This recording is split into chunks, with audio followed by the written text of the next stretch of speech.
All right, you got to pay attention to some of these numbers. Mr. Trump is still going strong in the polls, believe it or not, thanks to working class voters. That's his aim.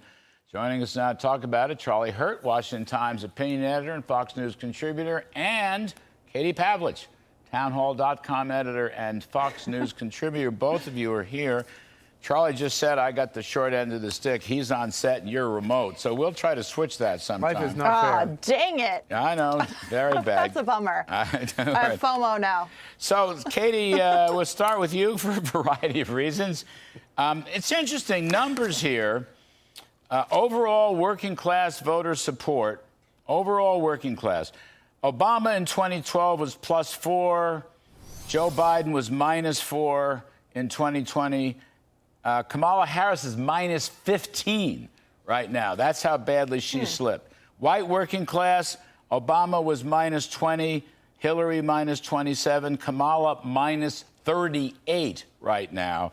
And even non-white working class, which Obama had 67% in 2012, Ms. Harris only has 29. So I'm just saying, I know this is supposed to be a big boom for Kamala, but these numbers suggest Mr. Trump is doing just fine for his working class coalition. What do you think about it? Well, first of all, Kamala Harris isn't exactly a relatable candidate when it comes to the working class in the Rust Belt. That's the first thing. The second thing is it's very clear that the working class in all of these different demographics they understand that Kamala Harris is tied directly to Bidenomics and to the Biden administration. And they've been living this nightmare in terms of inflation, not being able to afford basic goods and services, interest rates for years, and they don't want a redo. And they've been told that inflation was transitory, that everything was fine, and they know that it's not. And that's why you're seeing the working class pushing back against this. Also, they've seen a lot of regulation and mandates, like the electric vehicle mandate, for example, and that affects workers in Michigan in terms of building cars, and also affects people who just want to get to work, who can't afford an electric car, and even if they had one, it would probably break down on the way. Yes, that's indeed. And you couldn't afford the insurance for it anyway. I mean, it is interesting, Charlie, on these working class numbers, because if we're talking about Michigan, Wisconsin, Pennsylvania, she's got a problem. Right there, she's got a problem. Let me read something else. Fox poll, Trump is +6 on the economy. Now, that's narrower than Biden, but it's still +6. +19 on the border, +5 on crime, +7 on foreign policy. So it's not like the Trump campaign has collapsed. I mean, the way you read some of these liberal media outlets, it's collapsed. It's not true. Exactly. I think a lot of it is wishful thinking, and I would grant them this. I do think this is a high watermark for the Harris campaign. She has gotten an unprecedented amount of propaganda the last couple of weeks, and we're going to see another week of just hysterical propaganda. Hopefully, we'll also see some of the crazy side of Democrats at the convention next week. You're going to see every nutcake in the country giving speeches, no less. They're going to give speeches. Yeah. And I mean, Tommy Tuberville is going to play nighttime golf, but a lot of Americans will actually watch these speeches. We're going to get paid to watch it, I know, so we don't have a choice. And I will have my pen and paper, and I intend to tell everybody all the crazy stuff that I hear. But and then, after this, I think we get down to talking about these important issues, and we start talking about the American people are not stupid. They know who's good, the policies that are good for them and the policies that are bad for them. And you're talking about two people with Harris and Waltz who have been, in the public sector their entire lives, basically. They've never earned a paycheck. They've never created a job. Versus, and I've always loved this comparison between either one of these two against J.D. Vance, and then, of course, obviously Donald Trump. A couple of people who have actually created jobs, worked in the private sector, created real wealth, and the American, these angry class warfare political schemes usually don't pay off very well. They don't, especially for the great middle class. Katie, I'm just reading from good column today from Michael McKenna. Anyway, Green New Deal, government-run health care, and by the way, no private health insurance, which is a killer. There's 220 million some odd Americans with private health care insurance. That would go away.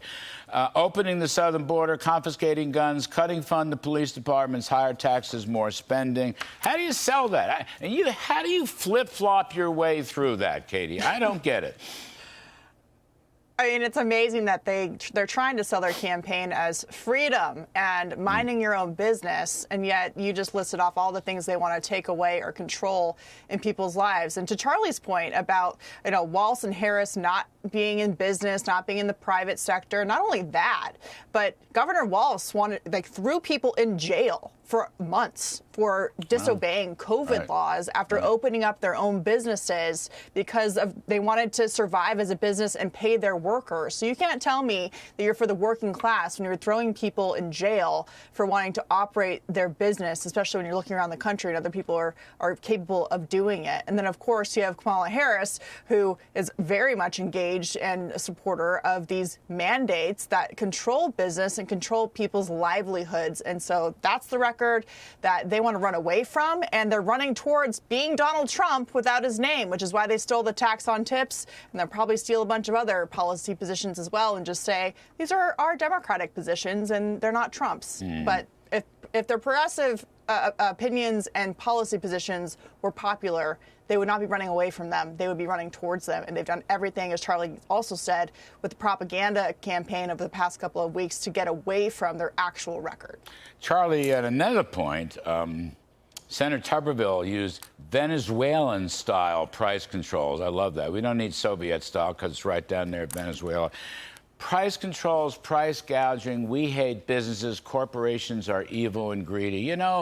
This is so old and hackneyed. I cannot believe it has political value at all. And I might add, when Joe Biden started on the price gouging as an explanation for 9% inflation, so everybody looked at it, and the federal government came up with nothing.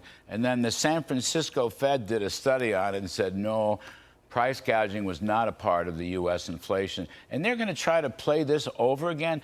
This movie or this record or this tape, Nightmare. This thing is so old, it's so boring, it's so, really, this is the best they got? It's pure communism. If you believe that all wealth is created by government intervention, that's communism. And we've tried this before, and it's killed 100 million humans on the planet over the past 100 years. It's a very dangerous thing. And of course, in the past, Americans have never been, willing to they've seen through this. And quite frankly, not to get really dark about it, but it's my belief this is why Democrats have done all they could to destroy education, because they don't want kids to know the history of communism and the history of all this stuff, because they're going to try to rebrand it and sell it as, like what Katie said, as freedom or some nonsense like that. But it's very dangerous. It kills people. People starve under these policies. Oh, absolutely. Katie, just real quick, this last 30 seconds. Trump has a proposal to take the Energy Department, basically slam it down and send the segments out around the country, what's left of it. Charlie made me think of it on education. I think that's a pretty innovative idea. What you think?